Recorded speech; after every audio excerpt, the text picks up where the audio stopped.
तरह का जो प्राइवेट स्कूल्स जो प्रस्वीकृत हैं हमारे डेटाबेस में, उनके एडमिनिस्ट्रेशन के लिए private school tuition fees act 2019 पहले से पारित है।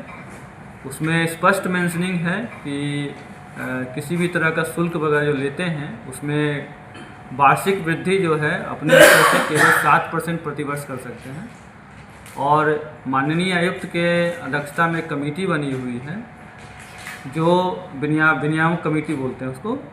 अगर इससे ज़्यादा आपको वृद्धि करनी है आपके संचालन के लिए तो उस कमेटी से अनुमोदन लेने की आवश्यकता पड़ती है। इस कमेटी ये एक्ट का प्रावधान जो था इसको लागू करने के लिए हम लोगों ने आदेश भी निकाला है। और किसी भी अभिभावक को किसी भी तरह का कोई समस्या अगर स्कूल से हो रहा है प्राइवेट स्कूल से तो वो उस समिति के समक्ष अपना आवेदन अपना शिकायत दर्ज करें ताकि जांच उपरांत उस पर कार्रवाई हो।